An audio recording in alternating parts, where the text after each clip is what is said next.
नमस्कार दोस्तों, मैं महिमा आज आपको सुनाने जा रही हूँ मालती जोशी द्वारा लिखी हुई कहानी आउटसाइडर।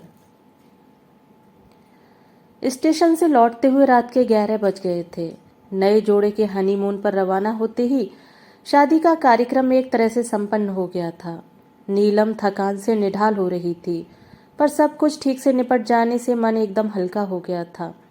अब वह निश्चिंत होकर बिस्तर में दुबक जाना चाहती थी, पर जनता का इरादा कुछ और ही था। बच्चों को जबरदस्ती सोने के लिए भेजकर सब के सब ड्राइंग रूम में ही जम गए थे।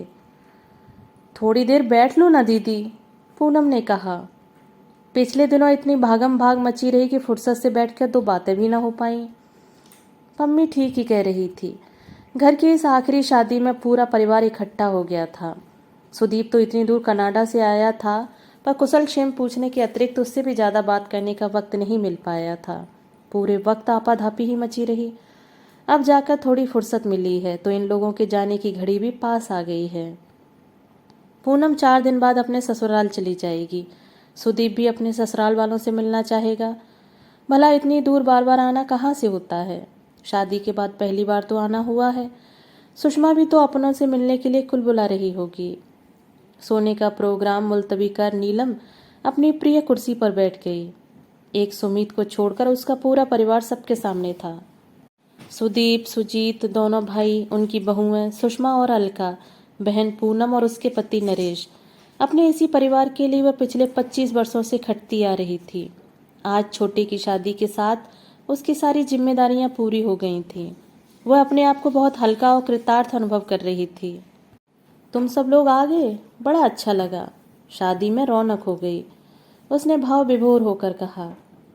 दीदी, हम लोगों को तो खैर आना ही था, पर असली रौनक तो बड़े भैया के आने से हुई है, पम्मी बोली। पिछली दोनों शादियों में भी नहीं थे तो बहुत बुरा लगा था। इस बार तो उसे आना ही था, घर की आखिरी शादी जो थी, नीलम ने कहा। अरे, इसके लिए तो समधी जी से भी लड़ गई थी। साफ कह दिया कि भाई साहब, जब तक बड़े का प्रोग्राम नहीं आता मैं शादी की तारीख तय नहीं कर सकती। घर की आखिरी शादी है, सबका होना निहायत जरूरी है। दीदी, तुमने मेरी छुट्टी का इंतजार किया, सचमुच बड़ा अच्छा किया, पर बार बार ये आखिरी शादी का जुमला क्यों रट रही हो। दीपू, मेरा मतलब इस जनरेशन की शादियों से था। तुम्हारी प्रिया तो अभी बहुत छोटी है। मैं प्रिया की शादी की बात नहीं कर रहा। तो दरअसल हम लोग, कहते कहते सुदीप चुप हो गया। सहारे के लिए उसने सुजीत और पूनम की ओर देखा। सुजीत ने तो संकोच से आंखें झुका लीं, पर पूनम तो हमेशा से बोल्ड रही है। झट बोल उठी। दीदी, बड़े भैया का मतलब है कि अब आपकी सारी जिम्मेदारियां समाप्त हो गई हैं। अब आपको भी सेटल हो जाना चाहिए। But I am quite well settled. उनका मतलब है अब आपको भी शादी कर लेनी चाहिए। पम्मी, तुम पागल तो नहीं हो गई। नीलम ने बहन को बुरी तरह डपट दिया। उसे सचमुच गुस्सा आ रहा था। भला यह भी कोई बात हुई। सामने घर के दामाद बैठे हैं, बहुएं बैठी हैं, उनके सामने इस तरह की बचकानी बातें कहनी चाहिए भला। यह तो अच्छा हुआ जो सुमित और नेहा चले गए हैं, नहीं तो वह नई लड़की अपने मन में क्या सोचती। छी। अभी वह अपने शर्म से उबर भी नहीं पाई थी कि नरेश बोल उठा। दीदी, पम्मी ठीक कह रही है। यह सिर्फ उसके या बड़े भैया के मन की बात नहीं है, हम सबकी यही इच्छा है। इस घर के लिए आपने इतना कुछ किया है, एक तरह से अपनी पूरी जिंदगी ही होम कर दी है, इसलिए सब चाहते हैं कि अब आप भी इत्मीनान की, आराम की जिंदगी बसर करें। आप नहीं जानती कि अपनी गृहस्थी में रच बस जाने के बाद भी इन सब के मन में एक अपराध बोध पलता रहता है, एक कांटा सा हरदम चुभता रहता है। मम्मी तो पता नहीं कितनी बार कहती है कि काश दीदी का भी घर बस जाता तो मैं जी जाती। अब घर के दामाद को डांटा तो नहीं जा सकता, इसलिए फीकी हंसी हंसकर नीलम ने कहा। मैं तुम लोगों की भावनाएं समझती हूँ नरेश, पर घर बसाने की भी एक उम्र होती है। होती क्यों नहीं, जरूर होती है, और आप अभी भी इस उम्र के दायरे में ही हैं। वो तो शुरू से आप सबकी गार्जियन बनी रही, इसलिए अपने आप को बुजुर्ग समझने लगी हैं। नहीं तो 45 भला कोई उम्र होती है। आप चाहें तो अब भी आपके लिए दर्जनों प्रस्ताव आ सकते हैं। नीलम ने कोई जवाब नहीं दिया। ऐसी बचकानी बातों का कोई जवाब भी क्या दे। उसने तो उसे महज मजाक समझा, पर वे लोग सचमुच दर्जन भर प्रस्ताव बटोर लाए थे। लगा कि छोटी की शादी का तो बहाना था। वे लोग शायद इसी अभियान के लिए इकट्ठा हुए थे। उन लोगों की गुपचुप खिचड़ी पकती रही और उससे कानो कान खबर तक न हुई। उसे तो तब पता चला जब एक लंबी चौड़ी लिस्ट उसे थमा दी गई। फिर भी उसने इस बात को गंभीरता से नहीं लिया। केवल मनोरंजन के लिए वह पूरा ब्यौरा पड़ गई थी। उसे हंसी भी आई थी और आश्चर्य भी हुआ था कि लोग कैसी कैसी विपरीत परिस्थितियों में भी शादी का शौक पालते हैं। उसे फुर्सत से विचार करने के लिए कहा गया था, पर सुदीप और सुषमा दूसरे ही दिन उसके कमरे में आ धमके। उन्हें शायद सबसे ज्यादा जल्दी थी। कनाडा जाने से पहले वे सब कुछ तय करके जाना चाहते थे। उनके पीछे पीछे सुजीत भी आ पहुंचा। लगा कि दोनों भाई दल बांधकर उस पर हमला करना चाहते हैं। थोड़ी देर इधर उधर की बातें होती रहीं। फिर सुदीप ने एकाएक पूछ लिया, दीदी, तुम्हें वो लखनऊ वाला प्रपोजल कैसा लगा? कौन सा? वो अवस्थी जी वाला? ना बाबा, शादी के तुरंत बाद नानी बनने का अपना कोई इरादा नहीं है। तो बरेली वालों को देख लेते हैं, सुषमा ने सुझाव दिया। उनके 2 बेटे ही हैं शायद, वे भी अभी छोटे हैं, और उन बेटों को भी वे हॉस्टल में रखने को तैयार हैं, सुदीप ने जानकारी दी। इसी को कहते हैं हिप्पोक्रेसी। इधर तो यह प्रचारित करेंगे कि हम सिर्फ बच्चों की खातिर शादी कर रहे हैं, और फिर उन्हीं बच्चों को हॉस्टल में ठूसने को भी तैयार हो जाएंगे। ऐसे 2 मुँहे लोगों से मुझे सख्त नफरत है। जाने दो बरेली वालों को, गोली मारो, सुजीत बोला। मुझे तो नरेश के जीजाजी वाला प्रस्ताव बहुत अच्छा लगा है। एक तो महाशय डिप्टी कलेक्टर हैं, दूसरे थोड़ा बहुत लिखने पढ़ने का शौक भी रखते हैं। He will be a perfect companion. उन्हीं की बात कर रहे हो ना, जिनकी लड़की ने आत्महत्या की धमकी दी है? अरे क्यों मेरे सिर हत्या थोपना चाहते हो? अरे इन धमकियों से कुछ नहीं होता दीदी। पम्मी की सास ने भी तो कहा था कि अगर ये शादी हुई तो मैं मिट्टी का तेल छिड़क लूंगी, पर क्या हुआ? कुछ नहीं। 2-4 साल मुंह फुलाए रही, अब सब ठीक चल रहा है। जीतू, किसी दिन फुर्सत मिले तो पम्मी से पूछना ये 2-4 साल उसने कैसे काटे हैं। एक तो वह शुरू से ही दिलेर है, फिर प्यार का जोश भी था, इसलिए सब कुछ हंसते हंसते झेल गई। वैसे भी कच्ची उम्र में सहना आसान होता है, पर इस उम्र में इतना तनाव मैं नहीं झेल पाऊंगी। 20 साल की उम्र से मैदान में खड़ी हूँ, परिस्थितियों से लड़ते लड़ते तंग आ गई हूँ, थक कर चूर हो गई हूँ। अब जाकर थोड़ा सुस्ताने की मोहलत मिली है। मैं इस मोहलत को भरपूर एंजॉय करना चाहती हूँ।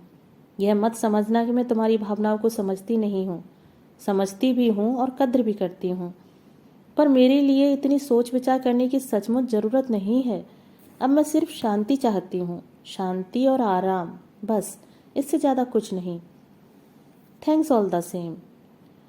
तीनों अपना सा मुंह लिए उठ गए। कमरे से बाहर 2-4 कदम ही गए होंगे कि सुषमा बोल पड़ी, मुझे मालूम था वे मना कर देंगी। इतने दिनों तक इस घर में वॉशिंग करती रही हैं, ससुराल में धौंस दपट सहना उनके बस का थोड़े ही है। क्या बात करती हो भाभी, अब इस उम्र में उनसे धौंस डपट कौन करेगा? क्या? औरों की न सही, पति की तो सहनी पड़ेगी, उसकी जी हुजूरी तो करनी पड़ेगी। अनचाहे ही सारी बात नीलम के कानों से टकरा गई।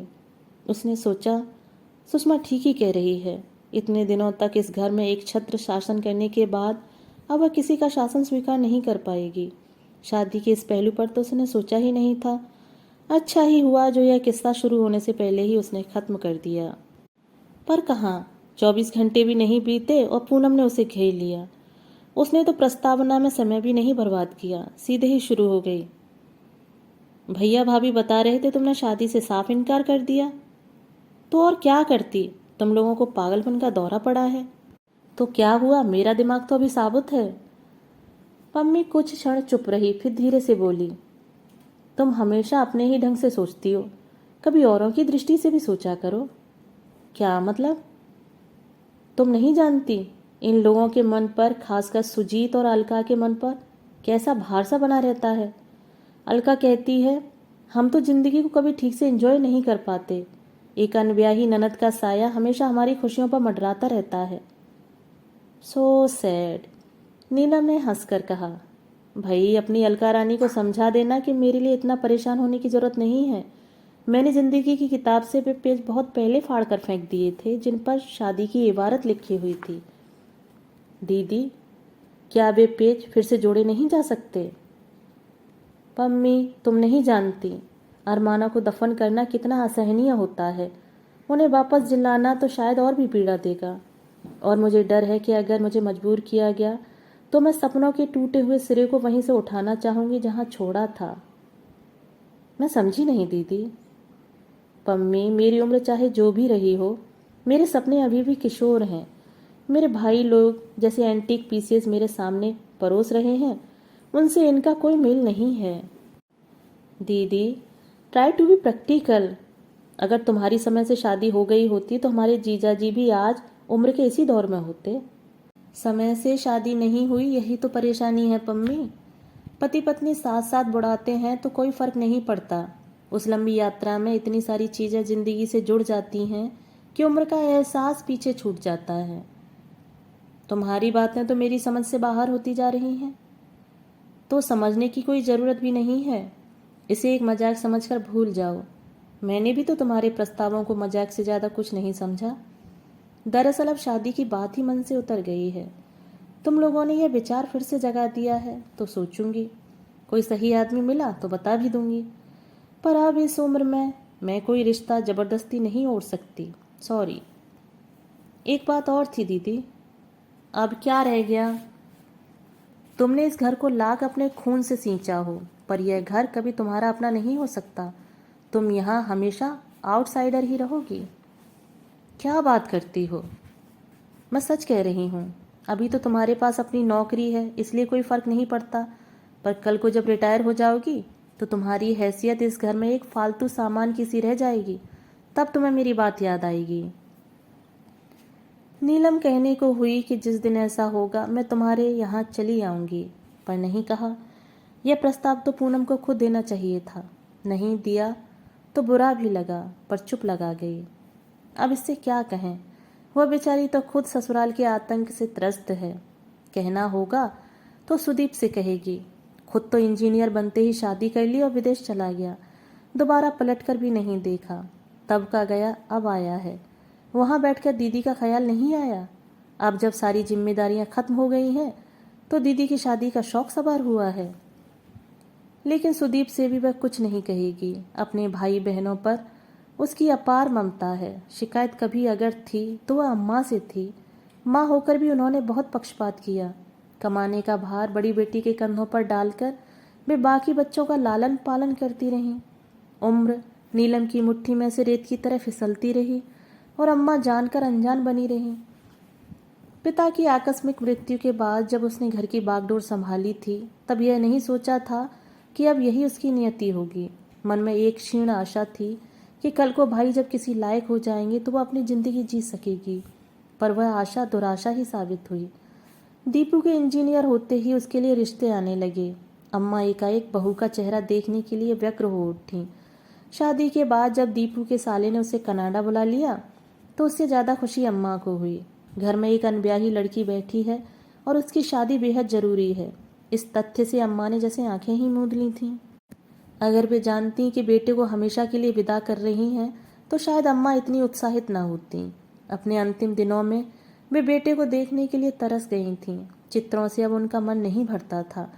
पर नीलम की हर चिट्ठी का जवाब यही होता था कि दीदी, इतनी जल्दी इतने सारे रुपए का जुगाड़ करना बहुत कठिन है और मैं बार बार सुषमा के भाई के आगे हाथ फैलाना नहीं चाहता।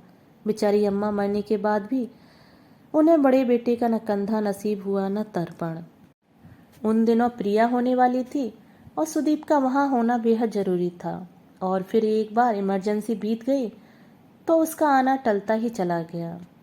सुजीत बीकॉम करके बैंक में लग गया था, पर उसका सामर्थ्य इतना नहीं था कि पूनम की शादी भी करता और सुमित की मेडिकल की पढ़ाई का खर्च भी उठाता। इसलिए नीलम को मोर्चे पर डटे रहना पड़ा। पूनम की शादी का तो अच्छा खासा नाटक ही हो गया था। बड़ी कठिनाई से उन लोगों का मुंह बंद किया जा सका। फिर अच्छी सी लड़की देखकर उसने सुजीत की शादी भी कर दी। पूनम के जाने के बाद घर एकदम सूना हो गया था। अलका ने आकर उस सूनेपन को भर दिया। सुमित की शादी के लिए उसे सिर नहीं खपाना पड़ा। उसने खुद ही तय कर ली थी। घर की यह आखिरी शादी भी बड़ी धूमधाम से संपन्न हुई। अपने सारे कर्तव्यों से निवृत्त होकर कितनी खुश थी नीलम, पर इस बेवक्त की शहनाई ने सब गुड़ गोबर कर दिया। गनीमत यह हुई कि उसकी शादी का प्रसंग जिस तेजी के साथ उठा था उतनी ही जल्दी दब गया। पम्मी के चले जाने के बाद तो किसी ने चर्चा तक नहीं की। जिंदगी फिर से अपने ढर्रे पर चलने लगी। लोग अपने में मसरूफ हो गए थे। सुमित और नेहा गोवा से लौट आए थे और अब सुदीप का सामान बंध रहा था।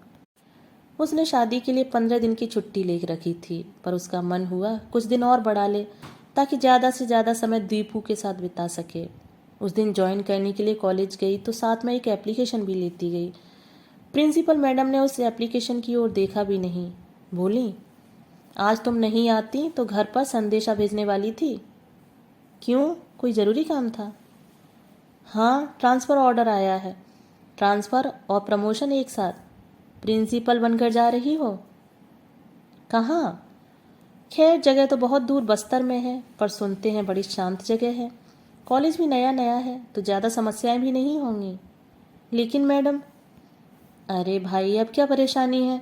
अब तो तुम्हारी सारी जवाबदारियां खत्म हो गई हैं और भगवान की दया से you are a free bird now. तुम्हें अब ऐसे चैलेंज खुशी खुशी स्वीकार कर लेने चाहिए, बल्कि आगे बढ़कर लेना चाहिए।